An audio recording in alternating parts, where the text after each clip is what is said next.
नमस्कार, Tarun Bharat news bulletin मध्ये आपल्या सर्वांचे स्वागत. आता पाहूया ठळक घडामोडी. 600 कोटींच्या स्ट्रॉम वॉटर प्रकल्पावरून टक्केवारीचा खेळ. विरोधी पक्षनेते मंगेश चव्हाण यांचा गंभीर आरोप. सांगली, मिरज आणि कुपवाड शहर महानगरपालिकेच्या 600 कोटी रुपयांच्या स्ट्रॉम वॉटर ड्रेनेज प्रकल्पावरून राजकारण तापलंय. विरोधी पक्षनेते मंगेश चव्हाण यांनी पत्रकार परिषद घेत या प्रकल्पात टक्केवारीचा खेळ सुरू असल्याचा गंभीर आरोप केलाय. तसंच DPRमध्ये त्रुटी असल्यानं नागरिकांच्या घरांवर बुलडोझर चालवण्याची वेळ येऊ शकते असा दावाही त्यांनी केलाय. सांगली महानगरपालिकेच्या स्ट्रॉम वॉटर ड्रेनेज प्रकल्पावरून विरोधी पक्षनेते मंगेश चव्हाण यांनी सत्ताधाऱ्यांवर निशाणा साधला असून महानगरपालिकेतील 2 सत्ताधारी पदाधिकाऱ्यांमधील वादामुळे महापालिकेची प्रतिमा मलिन झाल्याचा आरोप त्यांनी केलाय. प्रकल्पाचा DPR प्रत्यक्ष पाहणी न करता तयार करण्यात आल्यानं अनेक नागरिकांच्या घरांवर कारवाईची वेळ येऊ शकते असा दावाही त्यांनी केलाय. नागरिकांच्या घरांचं संरक्षण करण्यासाठी गरज पडल्यास रस्त्यावर उतरून आंदोलन करू आणि न्यायालयातही दाद मागू असा इशाराही मंगेश चव्हाण यांनी दिलाय. शासनाकडून 30% निधी मिळालेला नसतानाही कामाला सुरुवात का करण्यात आली असा सवाल करत प्रकल्पाच्या अंमलबजावणीवरही त्यांनी प्रश्नचिन्ह उपस्थित केलंय. डफळापूरच्या सागर डांगे खून प्रकरणी दोघांना जन्मठेप. जिल्हा सत्र न्यायालयाचा महत्त्वपूर्ण निकाल. जत तालुक्यामधील डफळापूर इथं गाजलेल्या सागर डांगे खून प्रकरणी जिल्हा आणि सत्र न्यायालयानं महत्त्वपूर्ण निकाल दिलाय. शेतजमिनीच्या वादातून झालेल्या या हत्येप्रकरणी दोघा आरोपींना जन्मठेपेची शिक्षा सुनावण्यात आली आहे.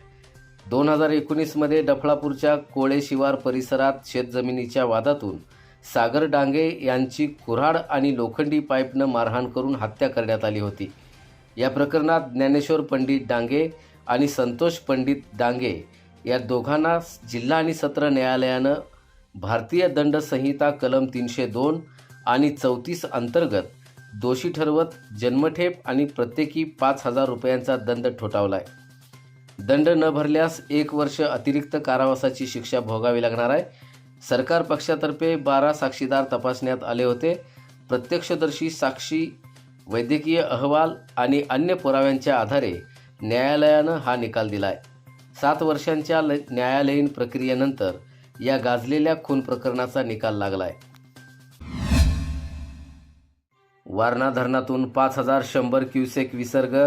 नदीकाठच्या गावांना सतर्कतेचा इशारा. वारणा धरणाच्या पाणलोट क्षेत्रात सुरू असलेल्या पावसामुळे धरणातील पाणीसाठा वाढतोय.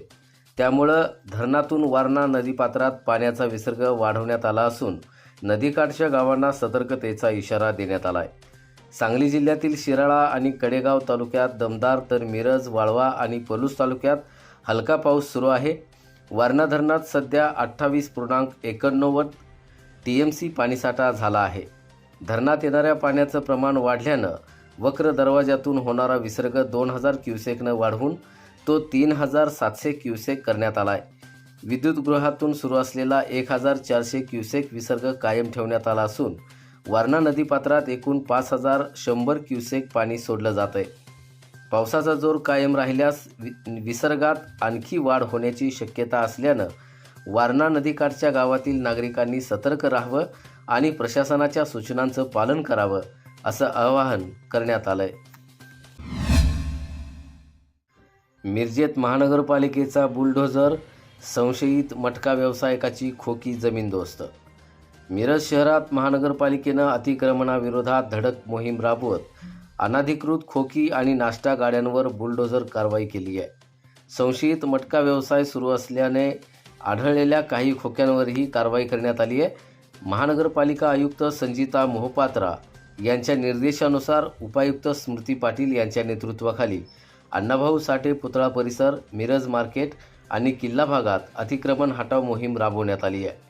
कारवाई दरम्यान काही खोक्यांमध्ये संशयित मटका व्यवसाय सुरू असल्याचं निदर्शनास आल्यानंतर ती खोकी JCBच्या साहाय्यानं जमीनदोस्त करण्यात आली आहेत. याशिवाय वाहतुकीस अडथळा ठरणाऱ्या नाश्ता आणि फास्टफूड गाड्याही हटवण्यात आल्या असून परवान्याचा गैरवापर करून अवैध व्यवसाय करणाऱ्यांवर यापुढेही कठोर कारवाई सुरू राहील असा इशारा प्रशासनाकडून देण्यात आला आहे. या कारवाईमुळे परिसरातील रस्ते अतिक्रमणमुक्त झाले असून वाहतुकीला मोठा दिलासा मिळाला आहे. मिरजेत बेकायदेशीर पत्त्यांच्या क्लबवर पोलिसांची कारवाई, 22 जण चौकशीसाठी ताब्यात. मिरज शहरातील एसटी स्टँड परिसरात सुरू असलेल्या बेकायदेशीर पत्त्यांच्या क्लबवर मिरज शहर पोलिसांनी मोठी कारवाई करत 22 जणांना चौकशीसाठी ताब्यात घेतलंय. या कारवाईमुळे शहरात खळबळ उडाली आहे. पोलीस निरीक्षक किरण चौगले यांच्या नेतृत्वाखाली विशेष पथकानं गुप्त माहितीच्या आधारे हा छापा टाकला. कारवाई दरम्यान पत्त्यांचे संच, मोबाईल फोन आणि इतर साहित्य जप्त करण्यात आलंय. शहरातील अत्यंत वर्दळीच्या एसटी स्टँड परिसरात हा जुगार अड्डा सुरू असल्याचं उघड झाल्यानं नागरिकांनी आश्चर्य व्यक्त केलंय. या प्रकरणी ताब्यात घेतलेल्या व्यक्तींची चौकशी सुरू असून जुगार अड्ड्याचा मुख्य सूत्रधार कोण, हा क्लब किती दिवसांपासून सुरू होता आणि त्यामागे आणखी कोणाचा सहभाग आहे का, याचा तपास पोलीस करतायत. ही कारवाई पोलीस अधीक्षक तुषार दोशी, अप्पर पोलीस अधीक्षक कल्पना बारवकर आणि उपविभागीय पोलीस अधिकारी अजय कोकाटे यांच्या मार्गदर्शनाखाली करण्यात आली आहे. याचबरोबर आजचे बातमीपत्र इथे संपले. अधिक माहिती आणि ताज्या घडामोडींसाठी पाहत रहा तरुण भारत न्यूज चॅनल.